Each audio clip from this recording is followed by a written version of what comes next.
class. Now let us start with the revision of chapter number 4, that is quadratic equation. Question number 1 देखिए, if x by x plus 1 plus x plus 1 by x is equal to 34 by 15, then find x. हमें x को find out करना है. Okay बेटा, तो देखिए अब हम इसका एलसीएम लेते हैं. x इंटू एक्स प्लस 1, जब इससे डिवाइड करेंगे x बचेगा, then it will be x square, plus जब इससे डिवाइड करेंगे we will get x plus 1 का होल स्क्वायर हो जाएगा and that will be equal to 34 by 15. Okay बेटा, अब ये देखिए यहाँ पे कौन सी आइडेंटिटी खुल रही है. यहाँ पे खुल रही है हमारी आइडेंटिटी a प्लस बी का whole square, a square plus b square plus 2ab. बहुत बार हम ये आइडेंटिटी लगाते हैं. खोल दीजिए इसको, एक्स स्क्वायर प्लस 1 का square plus 2 into 1 into x and we are getting 2x square plus 2x square plus 2x plus 1 by x square plus 1 is equal to 34 by 15. Now cross multiply कर दीजिए, 15 इससे multiply होगा और ये हो जाएगा 34 से. And what we are getting is that 30x square plus 30x plus 15 is equal to 34x square plus 34x. अब क्या करेंगे, x स्क्वायर को उधर ले जाएंगे, x को उधर ले जाएंगे, 15 को उधर ले जाएंगे and what we will get is that 4x square plus 4x minus 15 equal to 0. अब क्या करना है हमें, अब हमें इसके फैक्टर्स बनाने हैं स्प्लिट द मिडल टर्म से. कौन सा हम मेथड लगा रहे हैं, split the middle term. Okay बेटा, तो देखिए इस 4 को हम दो हिस्सों में तोड़ेंगे. कैसे, इस a को इस कोफिशिएंट को मल्टीप्लाई करके रख लीजिए 60. बीच का ये 4 नंबर हमें ऐसा लेना है, बीच को हमने स्प्लिट करना है दो नंबरों में, जिसको जमा घटा करने से 4 आता है, मल्टीप्लाई करने से 60 आता है. तो देखिए ऐसे कौन से नंबर हो सकते हैं, 10 एंड -6. जब मल्टीप्लाई करेंगे वी विल गेट -60. देखिए क्या मिलेगा, -60. और जमा घटा करेंगे we will get 4. 10 - 6 is equal to 4. Now देखिए अब हम यहाँ पे क्या कॉमन लेने वाले हैं, 2x कॉमन ले रहे हैं. 2x प्लस 5 -2 कॉमन लेंगे, 2x plus 5 and that will be equal to 0. वो मैंने आगे कर दिया है. ओके बेटा, तो देखिए ये मैंने कर दिया. अब जब हम 2x प्लस 5 कॉमन लेंगे we will get 2x - 3 equal to 0. And एक बार हम इसको 0 के बराबर करेंगे, एक बार इसको 0 के बराबर करेंगे and we will get x equal to -5/3 और यहाँ से x मिलेगा 3/2. ओके बेटा, तो हमें x की वैल्यू फाइंड आउट करनी थी, वो हमने निकाल दी. तो जब भी आपको इस तरीके से क्वेश्चन मिलेगा एलसीएम लीजिए, क्रॉस मल्टीप्लाई कर दीजिए एंड जब आप क्वाड्रेटिक इक्वेशन आपको इस तरीके से मिल जाती है तो स्प्लिट द मिडल टर्म से आप उसके फैक्टर निकालिए और x की वैल्यू आप इजीली फाइंड आउट कर सकते हैं. ओके बेटा, yes 10th class. Now let us see question number 2. If the equation x square minus bx plus 1 equal to 0 does not possess real roots, then what will be the condition. हमें condition निकालनी है, तो क्या situation होगी. तो उसके लिए हम डिस्क्रिमिनेंट निकालते हैं. डिस्क्रिमिनेंट को देखते हैं, d को देखते हैं. If it is less than 0 तो नॉट रियल रूट्स आते हैं. ओके बेटा, ये कंडीशन होती है, इसको आपको याद रखना है. अगर if d is greater than equal to 0 तो इक्वल, अगर इक्वल हो तो इक्वल रूट्स आते हैं, equal, real and different roots आते हैं. ओके बेटा, तो देखो हमने निकाला डी फॉर डिस्क्रिमिनेंट. डी क्या होता है हमारा, डिस्क्रिमिनेंट.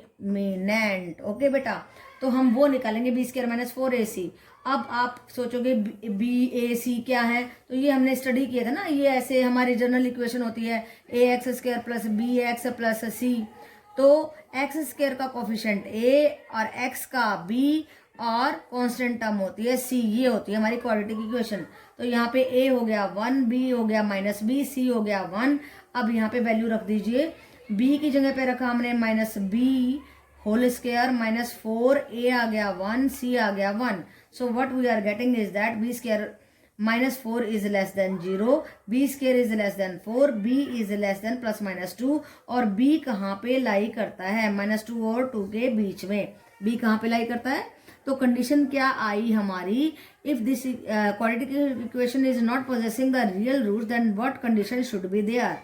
b लाई करना चाहिए हमारा -2 और 2 के बीच में. ओके बेटा, Yes, 10th class. Now let us see question number 3. If P and Q are the roots of the equation this, then find the value of P and Q. हमें P and Q की value को find out करना है. ये equation हमें दी हुई है. देखो जब भी रूट होते हैं तो उस इक्वेशन को सेटिस्फाई करेंगे. तो हमने क्या किया, if P and Q are the roots of, they will satisfy the equation. तो हमने putting the value of x is equal to P रख देंगे एक बार हम x is equal to P रख देंगे, एक बार Q रख देंगे. जब P रखेंगे तो P square minus P square plus Q is equal to 0 आ जाएगा. Q will be equal to 0. और एक बार जब हम Q रखेंगे then what we will get, Q square minus P Q plus Q equal to 0. यहाँ से Q को कॉमन लिया and what we are getting, Q into Q minus P plus 1 equal to 0. या तो Q 0 होगा या ये 0 होगा. और जब हम यहाँ पे Q की वैल्यू निकाल चुके हैं, हम इसको पुट कर देंगे इसमें, then we will get P equal to 1. तो हमने P और Q की दोनों की वैल्यू को फाइंड आउट कर लिया है. P आया हमारा 1, Q आया हमारा 0. ओके बेटा, तो ध्यान रखिए कोई भी इक्वेशन हो या पहले जैसे हम पोलिनोमियल में करते थे वैसे ही ये क्वाड्रेटिक इक्वेशन है. इक्वेशन क्यों कहा, क्योंकि हम इसको इक्वल टू 0 कर रहे हैं. ओके बेटा, पोलिनोमियल में ऐसा नहीं होता. पोलिनोमियल में खाली ये दिया होता है, इक्वेशन नहीं होती है, तो उसमें जीरोस कह देते हैं. यहाँ पे हम रूट्स कह रहे हैं. Roots and zeros are the same thing. तो जब ये रूट्स P एंड Q इसके रूट होंगे तो इसको सेटिस्फाई करेंगे. हम दोनों की वैल्यू को रख देंगे और P और Q की वैल्यू को फाइंड आउट कर देंगे. तो बहुत ही इजी क्वेश्चन है. 1 मार्क्स में इस तरीके के क्वेश्चन आते हैं. तो आपके माइंड में क्लियर पिक होनी चाहिए कि रूट्स जो हैं वो इक्वेशन को सेटिस्फाई करते हैं. तो रूट्स की बात आते ही सीधा आप इक्वेशन में पुट करेंगे and you can easily find out the value of P and Q. Okay बेटा. Yes, 10th class. Now let us see question number 4. The equation k square x square plus kx plus 1 has is equal to 0 has कैसे roots होंगे बताने हमने. 1 root होगा. Yes, क्या बताना है हमारे को कि इसका 1 रूट होगा, 2 रियल रूट होंगे. उसका नेचर ऑफ द रूट्स को डिस्कस करना है. Has what type of roots, ऐसे लिख देते हैं. ओके बेटा, तो सॉल्यूशन देखिए. उसके लिए हमें क्या निकालना होगा, उसके लिए निकालना होगा हमें डिस्क्रिमिनेंट. और वो क्या होता है, बी स्क्वायर माइनस 4ac. तो देखो ए बी इसको लिख दिया हमने, ये मैंने लिखे हुए हैं. ए आ गया के स्क्वायर, बी आ गया के, सी आ गया 1. अब देखो बी हमारा के है, तो के का स्क्वायर किया माइनस 4. ए हमारा है के स्क्वायर, सी हमारा 1 है. तो हम क्या मिल रहा है हमें, देखिए के स्क्वायर माइनस 4 के स्क्वायर मीन्स माइनस 3 के स्क्वायर इज लेस देन. जब कोई भी चीज नेगेटिव में आ जाए दैट इज लेस देन 0. तो ये नेगेटिव में आ गया है, लेस देन 0 हो गया. So this equation does not have real roots. इसका एक और एग्जांपल यहाँ पे मैं लेके बता रही हूँ आपको. देखिए एक इक्वेशन ली हमने, x square minus 4x plus 8 equal to 0. Equation always equal to 0 या इक्वल टू समथिंग होता है. तो हमने इसका फिर से डी निकाला, डिस्क्रिमिनेंट निकाला, बी स्क्वायर माइनस 4ac निकाला, वो आया ABC. देखिए minus 4 whole square minus 4 into 1 into 8 16 minus 32 minus 16 is less than 0. So no real roots, कोई रियल रूट्स हमारे नहीं आ रहे हैं. तो देखो बेटा नेचर ऑफ द रूट्स निकालना बहुत ही आसान है. इस तरीके से 1 मार्क्स में आपसे पूछा जा सकता है. तो आपको मालूम होना चाहिए ए क्या होता है, बी क्या होता है और सी क्या होता है. और हम उसका निकालेंगे फिर discriminant D. B square minus 4ac निकालेंगे. अगर वो लेस देन 0 आ जाता है तो रियल रूट्स होते हैं. अगर वो ग्रेटर देन इक्वल टू 0 आ जाता है तो डिफरेंट और इक्वल रूट्स होते हैं अगर इक्वल हो तो. और अगर ग्रेटर देन 0 आ जाए तो डिफरेंट एंड रियल रूट्स आते हैं. ओके बेटा, तो आपको डी को स्टडी करना आना चाहिए. If D is greater than equal to 0, if it is equal to 0 then equal and real roots. याद रहनी चाहिए कंडीशन आपको. If D is greater than 0, पहली बात ये, दूसरी बात ये और तीसरी बात ये है, if D is less than 0 then no real roots. Okay बेटा, and if it is greater than 0 तो 2 डिफरेंट एंड रियल रूट्स. तो ये कंडीशन आपको हमेशा याद रहनी चाहिए नेचर ऑफ द रूट्स को डिस्कस करने के लिए. ओके बेटा, तो 1 मार्क्स में बहुत ही इजीली, बहुत ही लेस टाइम कंज्यूमिंग आपसे इस तरीके का क्वेश्चन पूछा जा सकता है. ओके बेटा. 10th क्लास, अब देखिए वेरी इंपॉर्टेंट क्वेश्चन है। Rectangular field is 16 meter long and 10 meter wide. There is a path of the uniform width all around it having the area of 120 meter square. Form the quadratic equation. हमें quadratic equation बनानी है। देखो area and quadratic equation दोनों mix हो गया है, काफी knowledge हमारी चेकिंग हो रही है। यस 10th क्लास, तो हमें क्वाड्रेटिक इक्वेशन को फॉर्म करना है। तो इसके लिए सबसे पहले देखिए ये हमारा पार्क है, पार्क के अराउंड हमारा पाथ दिया हुआ है जो कि कांस्टेंट है। एक्स डिस्टेंस यहाँ से यहाँ तक है, एक्स डिस्टेंस यहाँ से यहाँ तक है। तो अंदर हमें 16 मीटर लेंथ दिया है, 10 मीटर विड्थ दिया है। जब हम इधर से भी एक्स जोड़ेंगे, इधर से भी एक्स जोड़ेंगे, तो बाहर की जो है लंबाई आ जाएगी 16 + 2x और विड्थ आ जाएगी, ब्रेथ आ जाएगी 10 + 2x। तो अब आपको क्या करना है, अब हमें एक क्वाड्रेटिक इक्वेशन फॉर्म करनी है।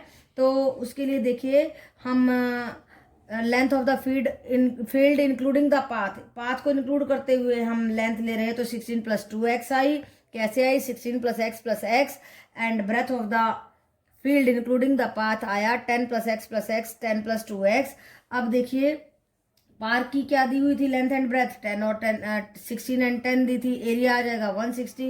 अब इक्वेशन फॉर्म करने के लिए हमें क्या दिया गया है, एरिया ऑफ द पार्क दिया है, एरिया ऑफ द पाथ दिया है हमारे को। एरिया ऑफ द पाथ कैसे निकलेगा, देखो इस बड़े एरिया में से जब हम छोटा एरिया घटा देंगे तो एरिया ऑफ द पाथ आ जाएगा। तो मैंने नेमिंग कर दिया ABCD। ABCD के एरिया में से जब हम EFGH का एरिया घटा देंगे we will get the area of the path, जो कि हमें 120 दिया हुआ है। And that will be equal to 16 + 2x into 10 + 2x minus 16 into 10। And जब हम इसको सोल्व करेंगे we will get 120 + 160 is equal to 160 + 32x + 20x + 4x square. और 160 से 160 कट हो जाएगा। अब देखिए क्या बचेगा, 4x स्क्वायर + 52x - 120 = 0। 4 कॉमन लेंगे and what you will get x square + 13x - 30 = 0। तो ये हमारे पास क्वाड्रेटिक इक्वेशन आ गई। तो देखिए बेटा ये वर्ड प्रॉब्लम है, हो सकता है इस बार इंक्लूडेड ना हो तो, लेकिन करने में भी कुछ नहीं जाता है, कर लीजिए। तो इसमें एरिया भी इंक्लूड हो रहा है, आपकी नॉलेज चेकिंग हो रही है, इसलिए मुझे ये इम्पोर्टेंट लगा। अगर वर्ड प्रॉब्लम आपकी इस बार के सिलेबस में इंक्लूडेड नहीं है तो आप छोड़ सकते हो। ओके बेटा। Yes 10th class, now again a simple question number 6। solve the following equation। इस इक्वेशन को सॉल्व करना है तो हम LCM लेते हैं। जब इससे डिवाइड करेंगे we will get x + 2, इसके साथ मल्टीप्लाई कर देंगे। जब इससे डिवाइड करेंगे we will get x - 1 और x - 2 से मल्टीप्लाई कर देंगे। अब देखो जब इसको खोलेंगे और इसको खोलेंगे तो कौन सी आइडेंटिटी लग रही है, ये वाली x + a × x + b। एक बार दोनों जुड़ जाएंगे x के साथ और एक बार उनका प्रोडक्ट हो जाएगा। ऐसे ही देखिए x² जब ये दोनों जुड़ रहे हैं तो 3x आया, जब दोनों का प्रोडक्ट हुआ तो +2 आया। ऐसे ही देखो x² जब ये दोनों जुड़ रहे हैं तो -3x आया, जब दोनों का प्रोडक्ट हुआ तो +2 आया। इसी तरीके से x² + x - 2 = 3/1। क्रॉस मल्टीप्लाई कर दीजिए तो यहाँ पे आया हमारा, सब कुछ कैंसिल करने के बाद इससे ये कैंसिल हो गया। 2x² + 4 = x² + x - 2 × 3। And what we are getting is that x² + 4 = 3x² + 3x - 6। और जब आप इस सारे को उधर लेकर के जाएंगे x² + 3x - 10 will be equal to 0। Now by splitting the middle term कैसे करेंगे, 2 नंबर लेने हैं जिनका प्रोडक्ट तो -10 हो, जमा घटा करने से 3 आ जाए। तो वो कौन से नंबर है, वो है हमारे नंबर 5 एंड -2। देखो जब इन दोनों को मल्टीप्लाई करोगे तो -10 आएगा, जब दोनों को प्लस माइनस करोगे तो 3 आएगा। तो देखो जब हम पेयरिंग करेंगे इन दोनों की, x कॉमन ले रहे तो x + 5 आया। जब यहाँ से -2 इन दोनों की पेयरिंग, इसकी और इसकी, -2 कॉमन लिया तो x + 5 कॉमन आया। जब x + 5 कॉमन लिया तो x - 2 आया एंड इक्वल टू 0। या तो ये 0 के बराबर या ये। जब ये 0 के बराबर होगा तो x की वैल्यू आएगी 2, और जब ये x + 5 0 के बराबर होगा तो x की वैल्यू आएगी -5। तो हमें x की 2 वैल्यूज मिल गई हैं, कौन कौन सी, 2 एंड -5। सो बेटा it was a very easy question, क्योंकि इसमें कुछ भी नहीं करना है, हमें LCM लेना है। फिर इससे न्यूमरेटर एंड डिनोमिनेटर से डिवाइड करते हैं, न्यूमरेटर से मल्टीप्लाई करते हैं, एंड देन उसको जो है ना क्रॉस मल्टीप्लाई करके सभी टर्म्स को इकट्ठा करके स्प्लिट द मिडल टर्म लगा के आसानी से हम x की वैल्यूज को फाइंड आउट कर सकते हैं। कौन सी आइडेंटिटी का ध्यान रखना है? इसका, जब ये दोनों चीजें अलग हैं तो एक बार तो ये दोनों जुड़ जाएंगे x के साथ और एक बार दोनों मल्टीप्लाई हो जाएंगे और ये प्रोडक्ट निकालना फिर आसान हो जाता है। नहीं तो आपको सारा इसको इससे मल्टीप्लाई करना होगा, इसको इससे, फिर दोनों को कंबाइन करना होगा। ये आइडेंटिटी हमारी इस मल्टीप्लिकेशन को आसान बना देती है। ओके बेटा।